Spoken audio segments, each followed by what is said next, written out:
But you know,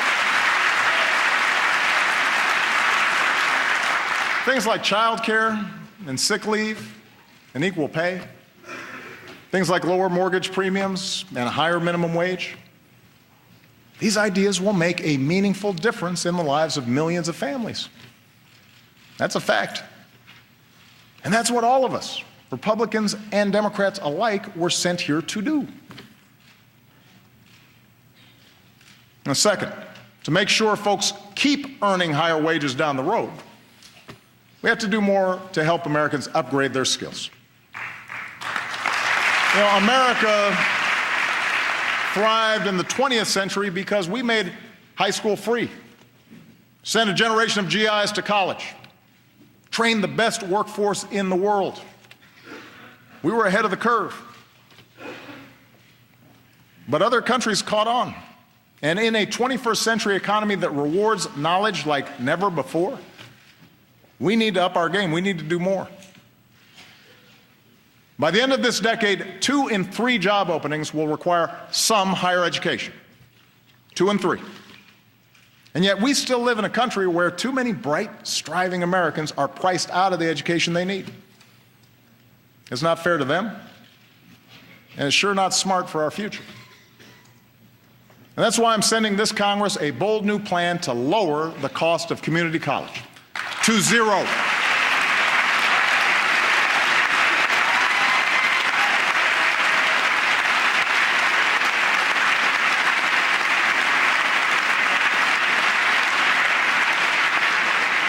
Keep in mind, 40% of our college students choose community college. Some are young and starting out. Some are older and looking for a better job. Some are veterans and single parents trying to transition back into the job market. Whoever you are, this plan is your chance to graduate ready for the new economy without a load of debt. Understand, you've got to earn it.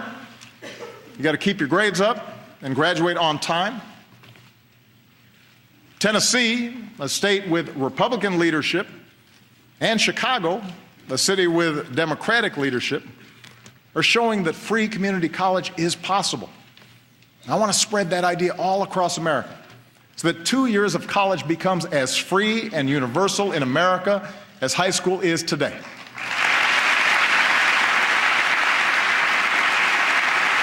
Let's stay ahead of the curve. And I want to work with this Congress to make sure those already burdened with student loans can reduce their monthly payments so that student debt doesn't derail anyone's dreams. Thanks to Vice President Biden's great work to update our job training system, we're connecting community colleges with local employers to train workers to fill high-paying jobs like coding and nursing and robotics. Tonight, I'm also asking more businesses to follow the lead of companies like CVS and UPS and offer more educational benefits and paid apprenticeships, opportunities that give workers the chance to earn higher-paying jobs even if they don't have a higher education. And as a new generation of veterans comes home, we owe them every opportunity to live the American dream they helped defend. Already, we've made strides towards ensuring that every veteran has access to the highest quality care. We're slashing the backlog that had too many veterans waiting years to get the benefits they need. And we're making it easier for vets to translate their training and experience into civilian jobs. And joining forces, the national campaign launched by Michelle and Jill Biden. Thank you, Michelle. Thank you, Jill. Has helped nearly 700,000 veterans and military spouses get a new job.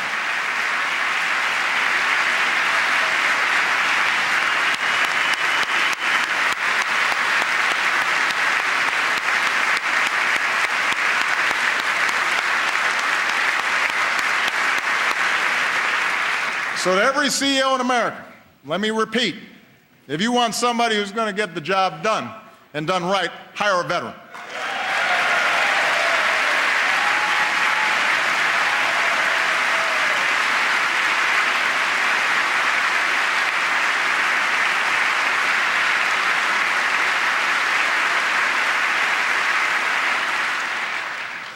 Finally, as we better train our workers, we need the new economy to keep churning out high-wage jobs for our workers to fill.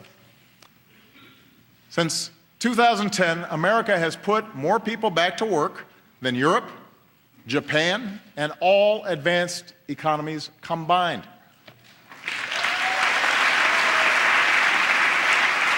Our manufacturers have added almost 800,000 new jobs. Some of our bedrock sectors, like our auto industry, are booming.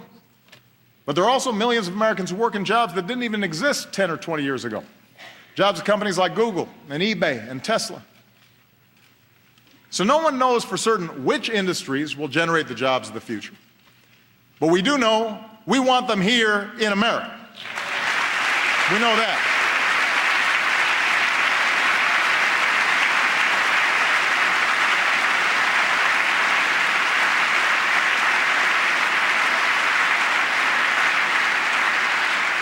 And that's why the third part of middle-class economics is all about building the most competitive economy anywhere, the place where businesses want to locate and hire. 21st century businesses need 21st century infrastructure, modern ports and stronger bridges, faster trains, and the fastest internet. Democrats and Republicans used to agree on this. So let's set our sights higher than a single oil pipeline. Let's pass a bipartisan infrastructure plan that could create more than 30 times as many jobs per year and make this country stronger for decades to come. Let's do it. Let's get it done. Let's get it done. 21st century businesses, including small businesses, need to sell more American products overseas. Today, our businesses export more than ever, and exporters tend to pay their workers higher wages. But as we speak, China wants to write the rules for the world's fastest growing region. That would put our workers and our businesses at a disadvantage. Why would we let that happen? We should write those rules. We should level the playing field. That's why I'm asking both parties to give me trade promotion authority to protect American workers with strong new trade deals from Asia to Europe that aren't just free, but are also fair. It's the right thing to do.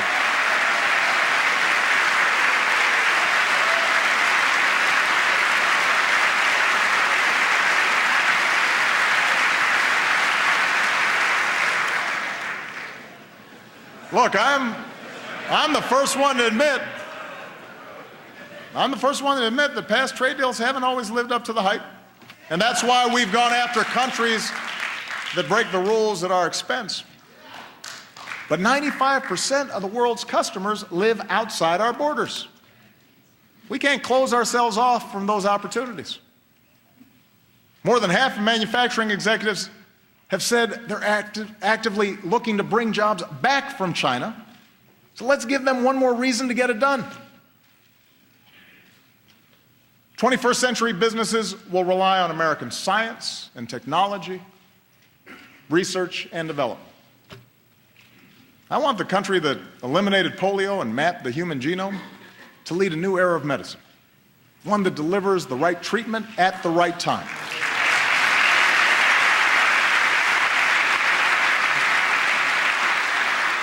In some patients with cystic fibrosis, this approach has reversed a disease once thought unstoppable. So tonight I'm launching a new precision medicine initiative to bring us closer to curing diseases like cancer and diabetes, and to give all of us access to the personalized information we need to keep ourselves and our families healthier. We can do this.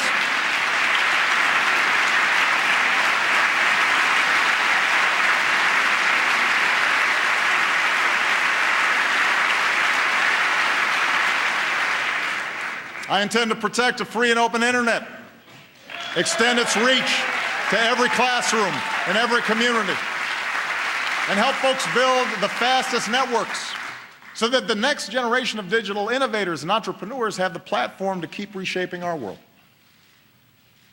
I want Americans to win the race for the kinds of discoveries that unleash new jobs, converting sunlight into liquid fuel, creating revolutionary prosthetics so that a veteran who gave his arms for his country can play catch with his kids again.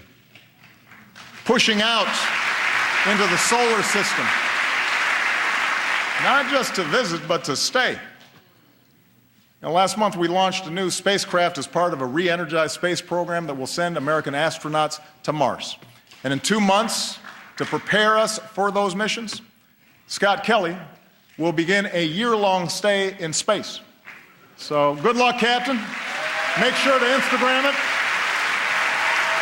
We're proud of it.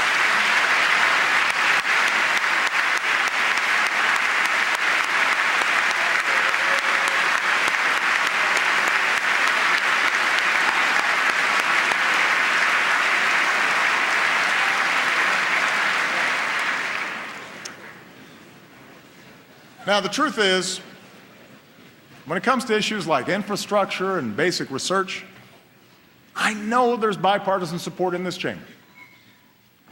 Members of both parties have told me so. Where we too often run onto the rocks is how to pay for these investments. As Americans, we don't mind paying our fair share of taxes as long as everybody else does too. But for far too long, lobbyists have rigged the tax code with loopholes that let some corporations pay nothing while others pay full freight. They've riddled it with giveaways that the super rich don't need while denying a break to middle-class families who do. This year we have an opportunity to change that. Let's close loopholes so we stop rewarding companies that keep profits abroad and reward those that invest here in America.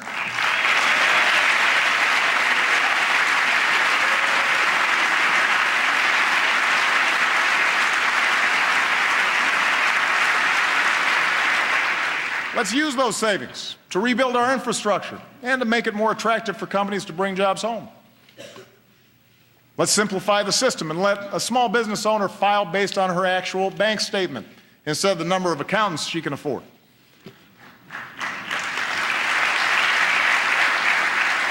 And let's close the loopholes that lead to inequality by allowing the top 1% to avoid paying taxes on their accumulated wealth.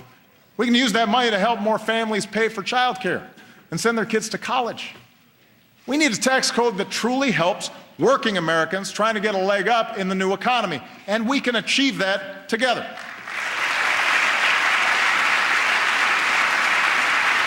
We can achieve it together.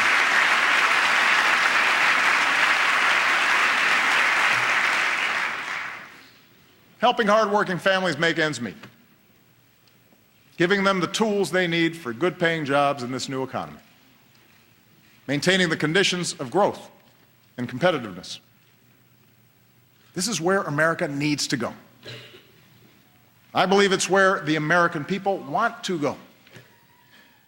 It'll make our economy stronger a year from now, 15 years from now, and deep into the century ahead. Of course, if there's one thing this new century has taught us, is that we cannot separate our work here at home from challenges beyond our shores. My first duty as Commander-in-Chief is to defend the United States of America. And in doing so, the question is not whether America leads in the world, but how. When we make rash decisions, reacting to the headlines instead of using our heads, when the first response to a challenge is to send in our military, then we risk getting drawn into unnecessary conflicts and neglect the broader strategy we need for a safer, more prosperous world. That's what our enemies want us to do. I believe in a smarter kind of American leadership. We lead best when we combine military power with strong diplomacy, when we leverage our power with coalition building, when we don't let our fears blind us to the opportunities that this new century presents. That's exactly what we're doing right now. And around the globe, it is making a difference.